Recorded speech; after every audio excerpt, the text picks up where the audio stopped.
क्या आपके खिलाफ कभी कोई एफआईआर हुई है या आपके किसी दोस्त फैमिली मेम्बर के खिलाफ?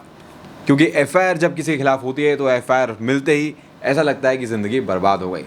लेकिन क्या आप लोग जानते हैं कि कानून में एफआईआर का भी एक डिलीट बटन होता है? तो आज हम इस वीडियो में बात करने वाले हैं ऐसे ही एक टॉपिक के बारे में जो हर दूसरे व्हाट्सएप ग्रुप में चर्चा का विषय रहता है, यानी एफआईआर क्वॉशिंग। अब एफआईआर क्वॉश कैसे होती है, क्या चार्जशीट के बाद भी हो सकती है, क्या रिकॉर्ड क्लीन होगा या पासपोर्ट बनने में दिक्कत आएगी? तो टेंशन मत लो, पूरी गाइड मिलेगी सिंपल भाषा में, थोड़े फन के साथ। तो नमस्कार दोस्तों, मेरा नाम है तरुण, आप देख रहे हैं लॉ पोर्टल। चलिए शुरू करते हैं।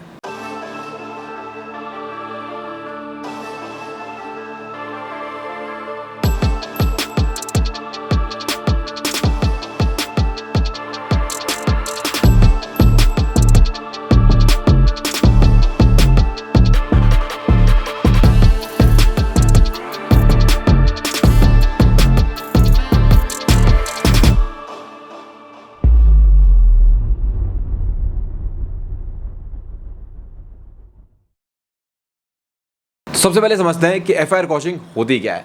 देखिए, जब किसी एफआईआर में झूठ हो या दोनों पार्टीज ने सेटलमेंट कर लिया हो या फिर एफआईआर का लीगल बेस ही ना हो, तो हाई कोर्ट अपने सेक्शन 482 सीआरपीसी आज 528 बीएनएसएस के तहत अपने सुपर पावर को यूज़ करके उस एफआईआर को कैंसिल यानी कि रद्द कर सकता है।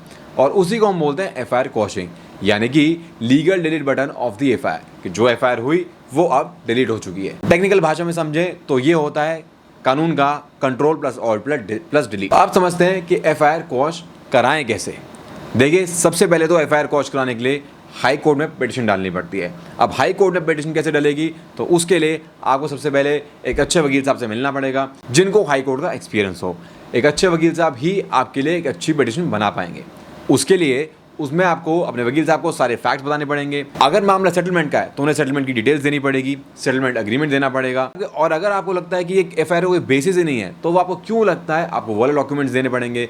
और एक बार जब ये सारे डॉक्यूमेंट्स उन्हें मिल जाएंगे तो वो एक अच्छी सी पिटीशन बनाएंगे, हाई कोर्ट में लगाएंगे और फिर हाई कोर्ट में कोर्ट नोटिस करेगा प्रोसिक्यूशन को और कंप्लेनेंट को। और जब सारे आ जाएंगे उसके बाद ही कोर्ट डिसाइड करेगा कि एफआईआर डिलीट होनी चाहिए या नहीं होनी चाहिए। तो देखिए, मैंने बात की थी सेक्शन 482 यानी कि अब 528 बीएनएसएस के बारे में। तो ये सेक्शन के तहत क्या आप किसी भी कोर्ट में जा सकते हैं? तो ऐसा नहीं है। ये सेक्शन सिर्फ और सिर्फ एक हाई कोर्ट को ही स्पेशल रिमोट कंट्रोल देता है, एक सुपर पावर देता है, जिससे वो इनजस्टिस, हरासमेंट और टाइम वेस्ट से लोगों को बचा सकते हैं। ये सेक्शन यूज़ होता है जब कोई केस जेन्युइनली क्वॉश करने लायक हो। ऐसा नहीं है कि जस्ट बिकॉज आपने क्वॉशिंग पिटीशन लगा दी तो आपकी एफआईआर क्वॉश ही होगी, ऐसा नहीं है। कोर्ट को भी सेटिस्फाई होना पड़ेगा कि आपकी जो रिक्वायरमेंट है एफआईआर क्वॉशिंग की सारी फुलफिल हो रही है। तो आप समझते हैं कि एफआईआर क्वॉशिंग के लिए डॉक्यूमेंट्स क्या क्या चाहिए होते हैं। तो देखिए, अगर आपके पास एफआईआर की कॉपी है, जो होनी चाहिए आपके पास, तो आपके पिटीशन के साथ एफआईआर की कॉपी लगेगी। अगर आप बेल पे हैं तो आपका बेल ऑर्डर लगेगा। अगर आपने कोई कॉम्प्रोमाइज़ किया है, कोई सेटलमेंट किया है, तो वो डीड लगेगी। अगर आपके केस में चार्जशीट दायर हो चुकी है तो एक कॉपी चार्जशीट की भी उस पिटीशन के साथ लगेगी। और आपके और कंप्लेनेंट के आईडी प्रूफ्स अगर मामला सेटलमेंट का है तो। और सेटलमेंट के केसेस में जॉइंट एफिडेविट्स भी जाते हैं ये प्रूफ देने के लिए कोर्ट को कि हाँ, दोनों पार्टी ने अपनी मर्जी से, रजामंदी से सेटलमेंट करी है। तो आप समझते हैं कि एफआईआर क्वॉश करने में टाइम कितना लगता है। देखिए, अगर सब कुछ स्मूथ हो और मामला सेटलमेंट का है तो यूजुअली एफआईआर की क्वॉशिंग 2 से 3 महीने के अंदर हो जाती है। लेकिन अगर कंप्लेनेंट कोऑपरेट नहीं करता है या कोर्ट का कैलेंडर बहुत टाइट होता है तो 6 महीने से 1 साल भी लग सकता है। अब समझते हैं एफआईआर क्वॉश होने के बाद क्या होता है। देखिए, एक बार आपकी एफआईआर क्वॉश हो गई तो आपका केस ऑफिशियली क्लोज हो गया। अब उसके अंदर कोई पुलिस इन्वेस्टिगेशन नहीं होगी और ना ही कोई ट्रायल होगा।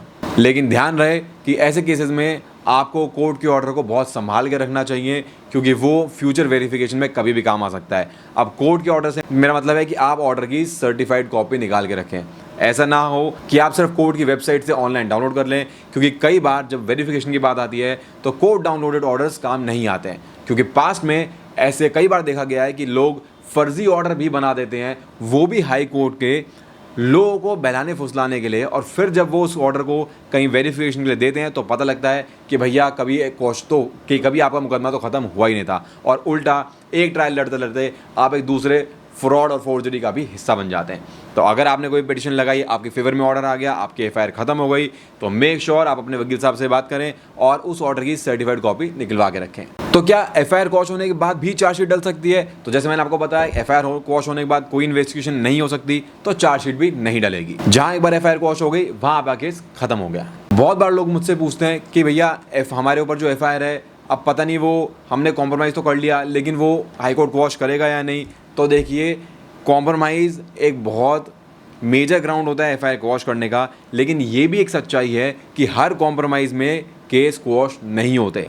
क्योंकि एक होता है आपने आपस में पड़ोसियों से लड़ लिए, आपने कॉम्प्रोमाइज़ कर लिया, कोर्ट उसको हैप्पीली क्वॉश कर देगा। लेकिन वहीं अगर आप किसी मर्डर, रेप, पॉक्सो जैसे हीनियस क्राइम के अंदर सेटलमेंट करने जाएंगे कोर्ट में, तो चांसेस आर वेरी हाई कि कोर्ट उन्हें कभी भी क्वॉश नहीं करेगा, आपको पूरा ट्रायल झेलना ही पड़ेगा। फिर कई बार सवाल उठता है कि क्या नॉन कंपाउंडेबल ऑफेंसेस में एफआईआर क्वॉश हो सकती है? तो देखिए, नॉन कंपाउंडेबल ऑफेंसेस में ही आपको हाई कोर्ट जाने की ज़रूरत पड़ती है, क्योंकि अगर ऑफेंस कंपाउंडेबल है और वहाँ पे मामला सेटलमेंट हो रहा है, तो वो सेटलमेंट तो आप मजिस्ट्रेटी कोर्ट में जाके भी रजिस्टर कर सकते हैं। उसके लिए आपको हाई कोर्ट आने की कोई ज़रूरत नहीं है।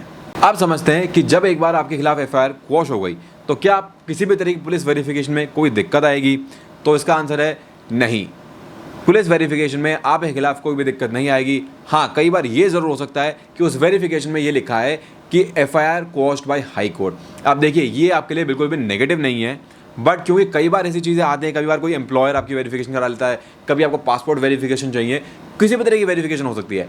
उस वेरिफिकेशन में अगर ये लिखा आता है कि एफआईआर क्वॉश्ड बाय हाई कोर्ट, इसीलिए इस टाइम के लिए आपके पास उस ऑर्डर की सर्टिफाइड कॉपी होनी चाहिए कि कल अगर आपका एम्प्लॉयर या जो भी वेरिफिकेशन करा रहा है वो आपसे रिकॉर्ड मांगे, तो आप उसे सर्टिफाइड कॉपी दे सकें। जहां आपने सर्टिफाइड कॉपी दी, वहां आपका काम बन गया, आपके ऊपर कोई टेंशन की बात नहीं रहेगी। फिर कई बार लोग मुझसे पूछते हैं कि साहब, अभी हमने बेल ली है, क्या बेल लेने के बाद हम डायरेक्ट एफआईआर क्वेश्चन के लिए जा सकते हैं? क्या वो वैलिड भी होगी? तो देखिए, बिल्कुल वैलिड होती है। आप डेफिनेटली एफआईआर क्वेश्चन फाइल कर सकते हैं बेल, इमीडिएट बेल मिलने के बाद, प्रोवाइडेड जो मैंने आपको पहले ही चीज़ें बताई वो सारे चेक बॉक्सेस टिक मार्क होने चाहिए। क्योंकि एक चीज़ हमेशा ध्यान में रखो कि बेल एक टेम्परेरी प्रोटेक्शन होती है, लेकिन अगर आपका केस अच्छा है, जहाँ पे आपको लगता है क्वेश्चन हो सकती है, तो वहाँ आपको क्वेश्चन के थ्रू एक परमानेंट सोल्यूशन मिल सकता है। फिर कई बार ये प्रॉब्लम आती है कि साहब, हम तो एफआईआर क्वेश्चन की बात कर रहे हैं, लेकिन हमारे केस में चार्जशीट दायर हो चुकी है, अब क्या करें? क्या अब हम क्वेश्चन लगा सकते हैं? तो जी हाँ, तो तब भी आप क्वेश्चन लगा सकते हैं, लेकिन इस केस में एडवाइजेबल ये होता है कि अगर चार्जशीट डल गई है तो आप डायरेक्ट हाई कोर्ट ना भागें। ऐसे केसेस में आपको हाई कोर्ट से रिजेक्शन मिलने के चांस थोड़े ज़्यादा बढ़ जाते हैं। रैदर मैं तो ये सबको एडवाइस करता हूँ कि आप ट्रायल कोर्ट में, जहाँ चार्जशीट डली है, आप अपने चार्ज पे बहस करें, अपने आप को वहीं से डिस्चार्ज कराएं। क्योंकि अगर कोर्ट आपकी डिस्चार्ज प्ली रिजेक्ट कर देगा, तब आपके पास एक अच्छा ग्राउंड है हाई कोर्ट जाने का। लेकिन अगर आप ट्रायल कोर्ट में गए ही नहीं चार्जेस पे बहस करने के लिए और आप सीधा हाई कोर्ट चले गए, तो वहाँ चांसेस बहुत ज़्यादा हैं कि हाई कोर्ट टेक्निकल ग्राउंड्स के ऊपर आपको वापस ट्रायल कोर्ट ही भेजेगा, rather than entertaining your question petition. लेकिन इसका मतलब ये भी नहीं है कि आपको हर केस में चार्जशीट डल गई तो आपको नीचे चार्ज पे बहस करना ही करना है। कई बार सिचुएशन पैटेंटली आपके फेवर में भी हो सकती है, यानी कि आपको चार्जेस पे बहस करने की ज़रूरत नहीं है, लेकिन आपके पास जो रिकॉर्ड है, जो केस का रिकॉर्ड है, जो चार्जशीट डली है, उससे आपके खिलाफ कुछ बन ही नहीं रहा है, तो आप डेफिनेटली हाई कोर्ट को अप्रोच करें। हाई कोर्ट आपको बहुत हैप्पीली रिलीफ दे भी देगी। अब ये कि किस केस में चार्जशीट के बाद हाई कोर्ट जाएं या ना जाएं, या ट्रायल कोर्ट में पहले उस पर बहस करें, ये सब आपके फैक्ट्स पे डिपेंड करेगा। तो make sure you consult a good criminal lawyer, क्योंकि वही आपके फैक्ट्स को देख के, आपके डॉक्यूमेंट्स को समझ के, आपके रिकॉर्ड को समझ के आपको आपके ऑप्शंस बता पाएगा। फिर बात आती है कि एफआईआर क्वॉश करने के लिए लॉयर की फीस कितनी लगती है। देखिए, लॉयर की फ़ीस कभी भी कहीं पे कुछ फिक्स नहीं होती है, लेकिन यूजुअली एक एफआईआर क्वॉशिंग के लिए आपकी फ़ीस 1 लाख रुपये से 5 लाख के अंदर रेंज कर सकती है। बाकी तो जितना कॉम्प्लेक्स मैटर, फीस उस हिसाब से बढ़ सकती है।